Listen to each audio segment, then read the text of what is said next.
Everybody's ready to feel better. Not the Remnant. They're gonna come tomorrow. And somebody's gonna get hurt.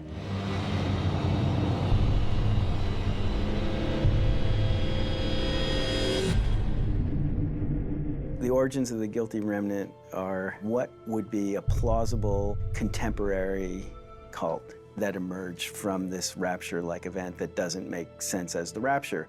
The brilliance of the Guilty Remnant is they're smart enough to say, we're not going to try to explain the departure, but we are going to offer an alternate lifestyle for you that feels more authentic.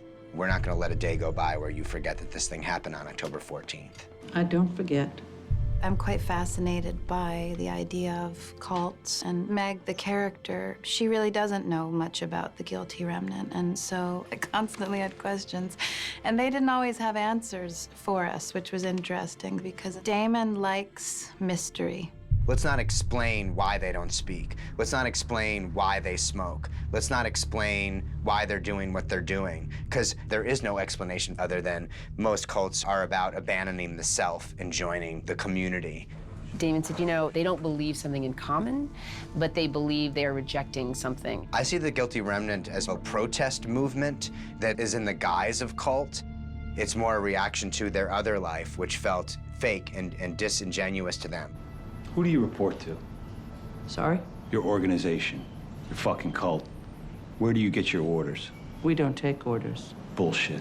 People kept saying, why would you want to be in the Guilty Remnant? I finally figured it out. When something catastrophic happens, such as the departure, and there is no explanation, the way things were no longer exists. And the draw to the Guilty Remnant was a way to stare it right in the face, to let go of all attachment to the life as we knew it. Please. To become still and to accept it. And when you accept it, the anxiety becomes manageable. We strip away attachment, fear, and love. Every madman usually starts off saying something that kind of makes sense. And that's what I saw with Patty, in that she sort of pitches this kind of detachment and this sort of nihilistic point of view, which follows a certain logic. But then at a certain point, it goes off the rails into, we're gonna start ruining the lives of good people in this town. I was broken. I tried to fix myself, but I think I'm supposed to stay broken. All right, let's roll, please. One of the things that's clear is almost all cults borrow from existing religions. In that sense, the Guilty Remnant borrows from vows of silence that you see in monasteries. There's sort of uniform that you see maybe in Hare Krishnas, but you need something new as well. The cigarette just became the perfect expression for me, because if you smoke almost anywhere in public now, people will make horrible faces, they'll blow their hands. So there's a kind of a defiance in the Guilty Remnant. You can smell them coming, and they're gonna blow their smoke in your face. Fuck you. And they're saying, we don't care. The statement being made when you smoke without any concern is it doesn't matter, because it's ending now, life. It will end very, very soon. Killing these people is pointless. They don't care because they're already dead. My major in college was comparative religion, so I'm very interested in nascent cults and early cults. And in terms of the Guilty Remnant itself, the first thing I did was read the book. And at the read-through, Damon said, let's go for a walk. And so we walked around Central Park for 2 hours, and we spun Laurie's backstory. And it was fantastic. Good morning. Patty, you ready to come in? Because of Laurie's profession, she's an empath. She was feeling it all. You know, we tracked very specifically those 3 years and how long I hung in there. It's gonna get better, it's gonna get better. And meanwhile, Patty is stalking me. What Amy is bringing to this is that she's an immensely appealing broadcast series lead. So if the Guilty Remnant could get her, they can get your mom, they can get your wife, they can get your sister. Motherfuckers, what's that? What the fuck do you want?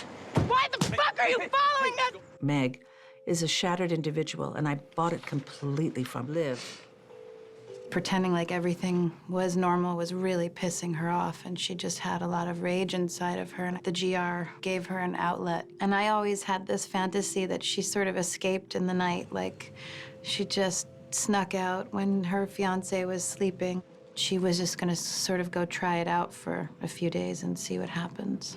Maybe for just a couple of nights. She can't find a way back into life as we know it. She's tried absolutely everything, and that doesn't exist for her. I had never really seen Liv play that degree of damage before. She's one of the sweetest human beings that I've ever met, but I said, I think this character Meg has got a lot of rage in her. You don't fucking know me! Fuck you! Megan! I don't get angry a lot in my own life, but she's just like filled with rage, and she's so explosive, and she doesn't hide it, you know? So that was all very liberating for me. Megan! Fuck you! Liv has this wonderful quality of feeling slightly unbalanced and off kilter. You constantly think she could tip either way into, I gotta get out of here, or I might be leading this thing someday, you know?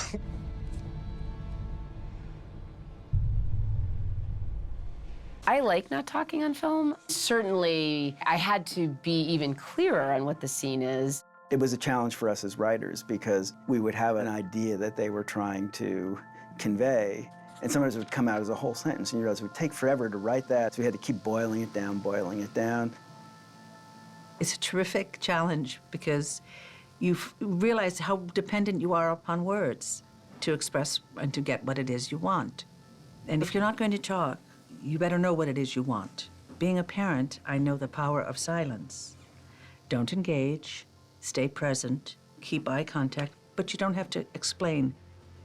Someone once said, you know, silence is the most unbearable rejoinder. And that's true in relationships. If someone's giving you the silent treatment, there's nothing more infuriating. Water, coffee, Drano. Kevin is basically Romeo outside, you know, Juliet's balcony, and I'm gonna pour my heart out, and all I'm gonna get is 5 words on a piece of paper. I know. I loved it. And Amy was very, very helpful because she's right there with the eyeballs. I don't do Botox, and I don't think you could do Botox and play this role. And I'm actually not joking about that because the lines on my face are literally what I have. If you had done a ton of Botox, you could have no expression.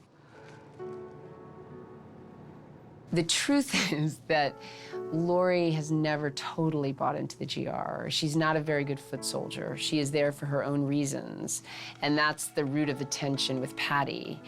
Patty wants her to be more of a lockstep soldier, and Laurie has a brain, and I'm losing my faith.